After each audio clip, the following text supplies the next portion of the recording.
아멘.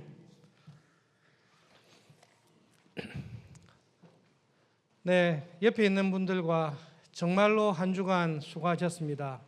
반갑습니다. 네, 정말로 수고 많으셨습니다. 두 가지 광고 말씀을 먼저 드리겠습니다. 토요일이지만 7시 30분까지 주차하신 차량을 꼭 이동해 주시기를 부탁드립니다. 7시 30분까지 차량을 이동해 주시고, 교회에서 김밥을 준비했다고 합니다. 기도 마치고 나가실 때 2층 로비에서 한 줄씩 가져가시기를 바랍니다.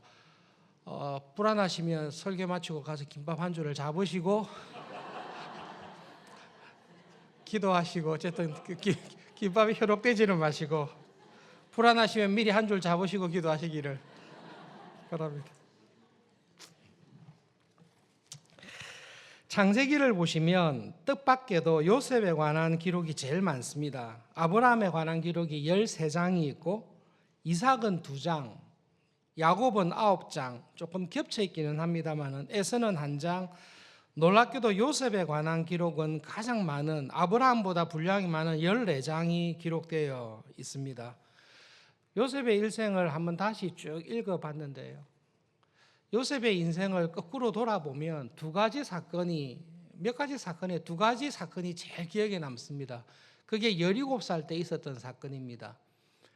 지금 17살이면 고등학생 나이가 되겠지만, 그 당시에 17살이면 장성했다라고 봐도 될 나이입니다. 장성했다라고 했을 때의 요셉에 관한 기록을 보시면 객관적으로 이렇게 표현하고 있습니다.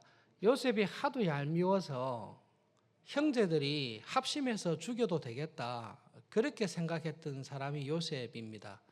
여러분, 좋게 꼭 미워해서 볼 필요는 없는데요, 17살 나이 다 컸는데 그때 요셉이 한 행동 2가지를 딱 기록하고 있습니다. 아버지에게 편애를 받을 정도로 사랑을 받았습니다. 그리고 형들이 양치는 것을 보러 갔는데 정실 부인이 아닌 첩의 소생들, 첩을 통해서 낳은 형들의 잘못을 아버지에게 고자질해서 그 형들을 곤란하게 만들었던 게 요셉입니다. 그리고 꿈을 꾸었어요. 하나님께서 꿈을 줬습니다. 아버지의 편애를 받았는데 하나님의 편애도 받았어요. 형들이 내한테 다 절했습니다.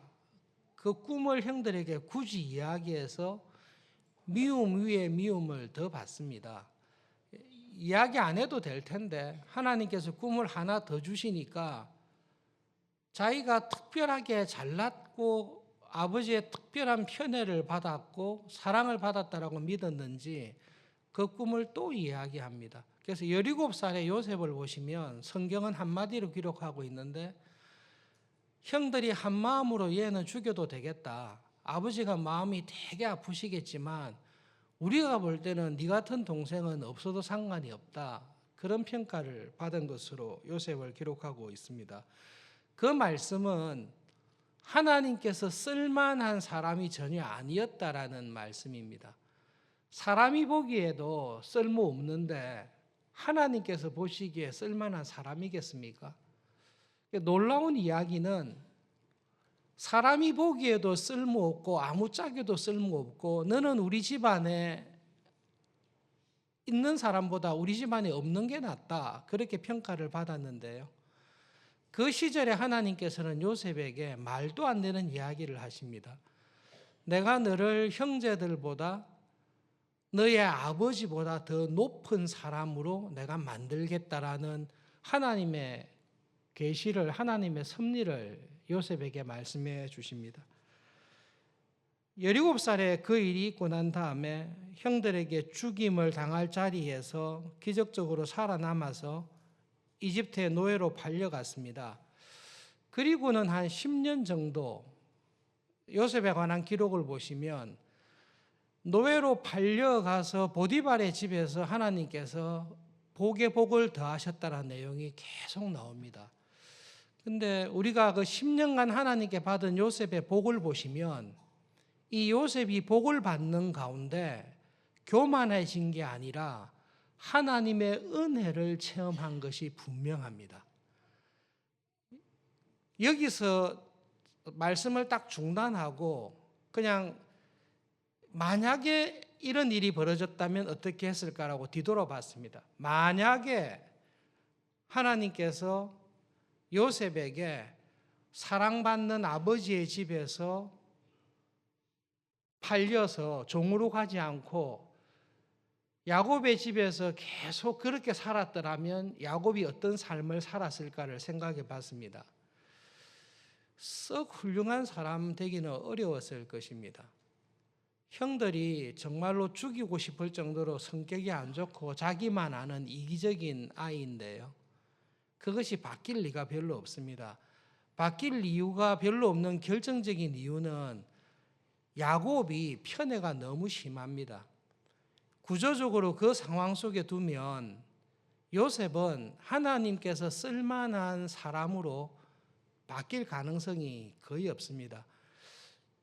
창세기의 요셉의 기사를 다시 읽으면서 제가 아는 성경의 인물을 다시 돌아봤습니다. 성경의 인물 가운데 세상적으로 제일 출세하고 제일 귀하게 쓰임받은 사람이 누굴까?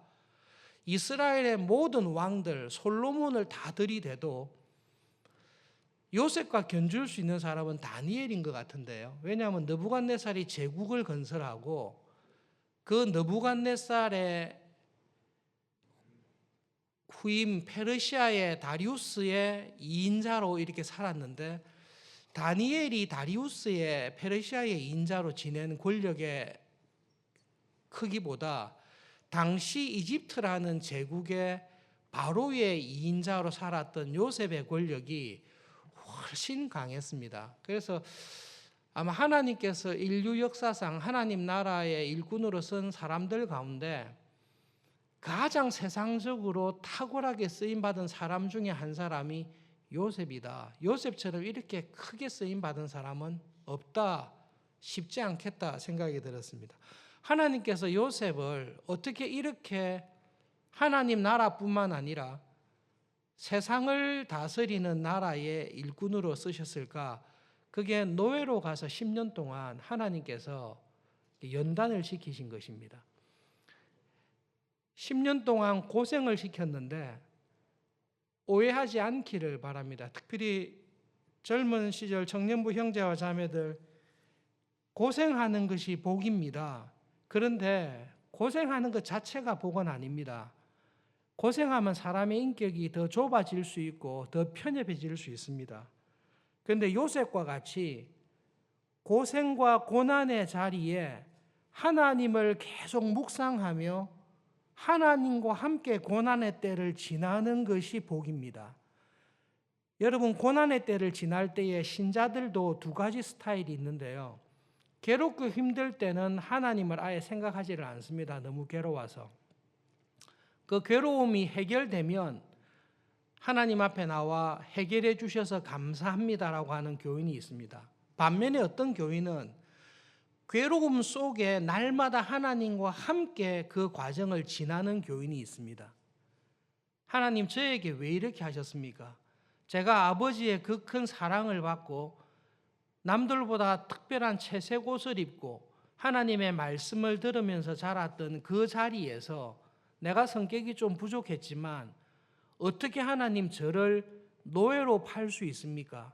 하나님의 말씀을 전혀 들을 수 없는 자리에 주일에 하나님께 예배할 수도 없고 아무것도 할 수도 없는, 우상을 섬길 수밖에 없는, 주인의 눈치를 볼 수밖에 없는 이 자리에 왜 나를 두셨습니까? 라고 하면서 요셉이 그 고난의 시기를 계속 지나면서 하나님과 함께 고난의 시기를 10년을 지났습니다. 믿음으로 고난의 시기를 지났다라는 것을 확인할 수 있는 결정적인 사건이 보디발 아내의 사건입니다. 요셉이 10년을 지날 때 고생만 하고 지냈으면 보디발의 아내가 유혹을 했습니다. 날마다 유혹했습니다. 너 나와 함께 동침하자. 그러면 내가 너의 휴견인이 되겠고 내가 너를 잘 보살펴 주겠다라는 강력한 유혹을 했을 때 하나님과 함께 그 연단의 시기를 지났기 때문에 요셉이 믿음으로 지냈다라는 증거를 뭐라 하는가 하면 당신이 인간적으로 아무리 나를 잘해주고 나를 좋아하고 나를 후견해 준다 할지라도 당신이 나에게 베푸는 그 친절은 하나님께 큰 죄를 범하는 것이므로 나는 그것을 할 수 없습니다. 17살에 팔려가서 28살에 보디발의 아내가 유혹했을 때 요셉이 그 말을 딱 합니다.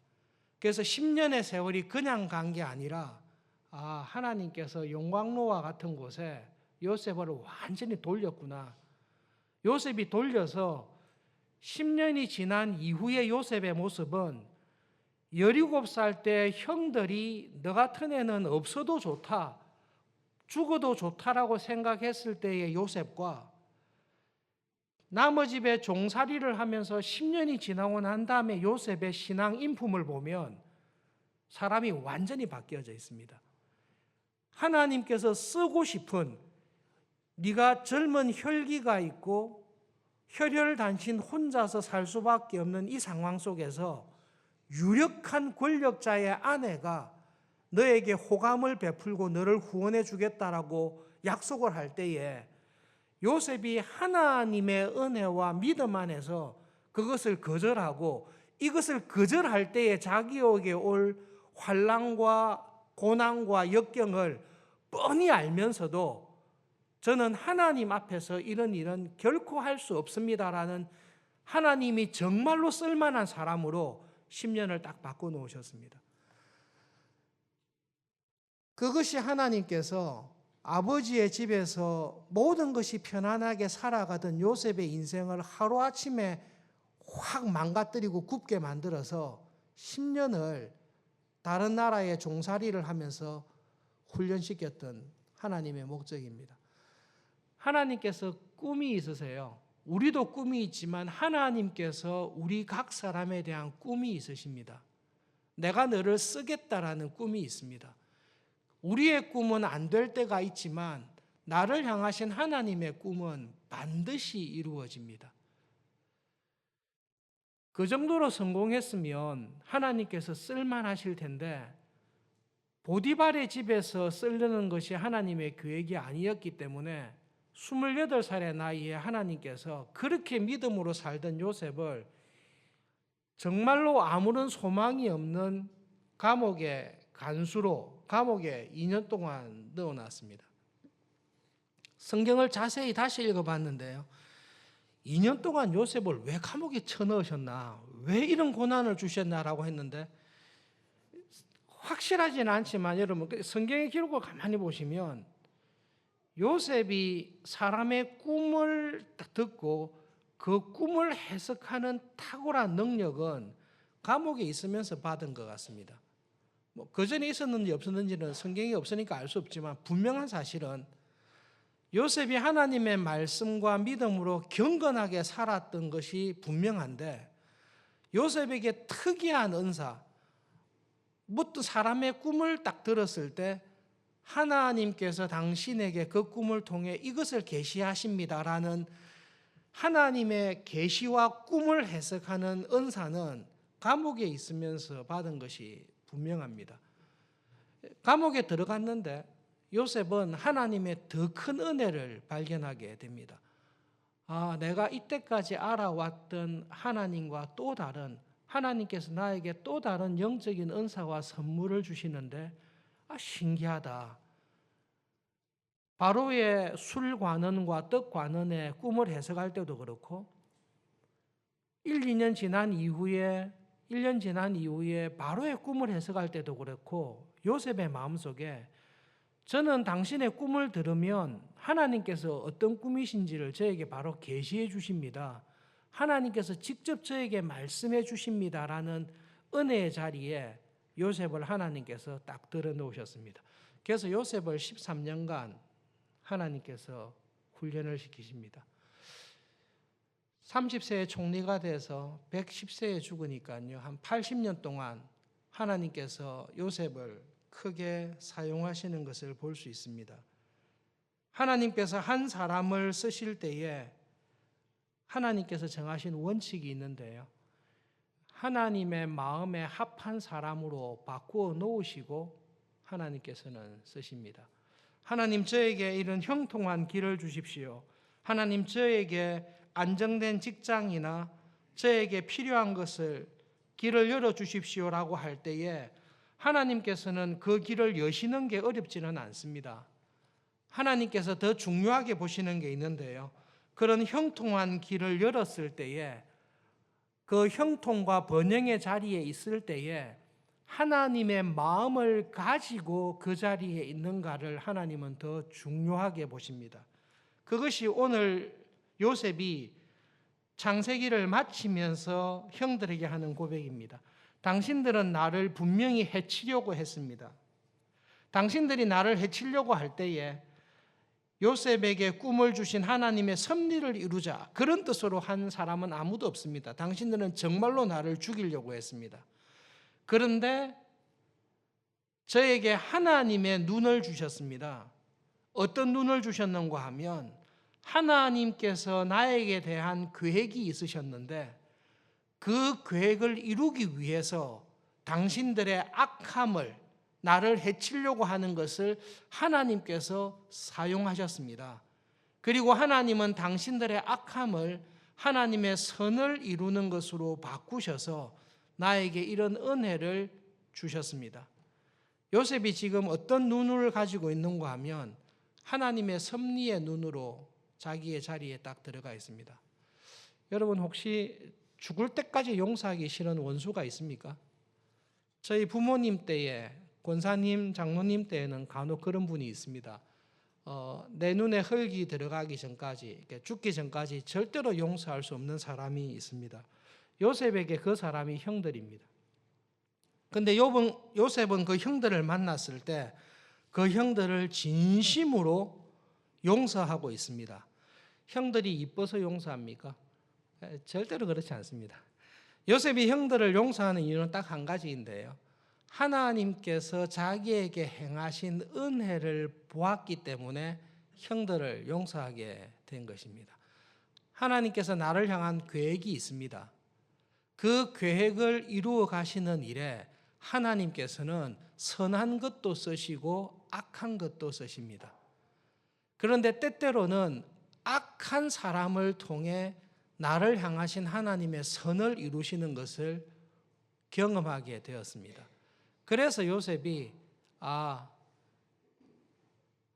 잘잘못을 따질 문제가 아니라 하나님의 섭리의 눈으로 볼 때에 형들은 용서해야 되는 사람이고, 하나님께서 나에게 이런 은혜를 주시고 이런 고난을 주신 것은 하나님 나라의 백성, 주님의 교회를 이 환난 가운데 살리기 위해, 이 형들을 살리기 위해 나를 살리셨구나. 그런데 하나님께서 나에게 베풀어 주신 그 섭리와 은혜와 축복을 볼 때에 이 모든 것은 아무것도 아니며 오히려 이 형들의 악함을 통해 하나님께서 나에게 베풀고자 하는 섭리를 다 이루셨구나. 요셉의 마음에 그 마음이 있습니다. 그래서 요셉은 하나님께서 쓰실 만한 사람으로 되어 있습니다. 이 자리에 오신 하나님을 믿고 살아가는 우리 모두에게는 하나님께 쓰임받으며 이 땅에 있는 동안 정말로 쓰임받으며 살아가고 싶은 마음이 있습니다.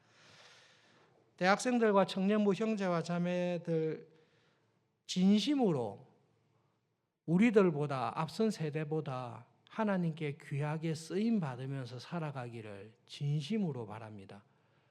그래서 여러분 젊은 시절에 믿음 안에서 사서 고생한다는 말이 있는데요. 젊은 시절에 하나님께서 정말로 살아계신다라는 것을 절실하게 경험할 수 있는 은혜를 주십시오. 기도하면서 젊은 시절을 지날 수 있기를 바랍니다. 전도서에 이런 말씀이 있습니다. 빠른 경주자라고 선착하는 것이 아니고, 유력자라고 전쟁에 승리하는 것이 아니고, 지혜자라고 식물을 얻는 것이 아니고, 명철자라고 재물을 얻는 것이 아니고, 기능자라고 은총을 얻는 것이 아닙니다. 다른 성경에 이렇게 번역합니다. 내가 다시 한번 주위를 돌아보았습니다. 이 세상의 모습을 보고 깨달았습니다. 빠르다고 해서 항상 경주에서 1등하는 것이 아닙니다. 힘이 센 사람이 싸움에서 이기는 것이 아닙니다. 지혜로운 사람, 똑똑한 사람, 학식이 있는 사람이 부자가 되고 만족을 얻고 높은 자리에 가는 것이 아닙니다. 하나님께서 하시는 일을 보십시오. 하나님이 한번 굽게 하시면 그것을 곧게 할 사람은 아무도 없습니다. 하나님께서 우리에게 형통한 날과 공고한 날을 번갈아 가서 주시면서 하나님을 경외하는 자에게 하나님은 은혜 베푸신다는 것을 분명히 말씀해 주십니다. 하나님에 대해서 계속 묵상하시다 보면요, 어떤 시험에 드는가 하면 내가 아무리 수고하고 게을러도 하나님께서 작정하신 대로 다 되겠네, 그 자리에 딱 들어가게 됩니다. 그런데 거기서 실수가 있는데 내가 아무리 게을러도 하나님의 작정을 이루시겠네, 성경은 그렇게 말하지 않습니다. 그 부분을 굉장히 조심하셔야 됩니다. 하나님께서는 나를 향하신 하나님의 작정을 이루시는데 믿음 안에서 하나님의 뜻을 이루기 위해서 애를 쓰는 사람을 통해서, 믿음으로 살아가는 사람을 통해서 하나님의 작정을 이루어 가십니다. 그런데 그 하나님의 섭리와 작정을 하나님이 굽게 해놓으시고 또 하나님께서 굽게 해놓으신 것을 펴시는 하나님이라는 것을 확실하게 경험한 사람을 통해서 하나님은 반드시 일을 하십니다. 그리고 그렇게 하나님의 은혜를 경험한 사람은 어떤 자리에 있는가 하면 이 사람을 어떤 자리에, 어떤 높은 자리에, 어떤 비천한 자리에, 어떤 성공하고 고통받는 자리에 이 사람을 딱 두더라도 이 사람 마음속에 무엇이 있는가 하면 하나님께서 지금 나와 함께 하시고 지금 나에게 이런 공고한 것을 주신 이유는 알 수 없으나 하나님의 선하신 뜻 가운데 나로 하여금 이 과정을 거치게 하시는 것을 저는 믿습니다.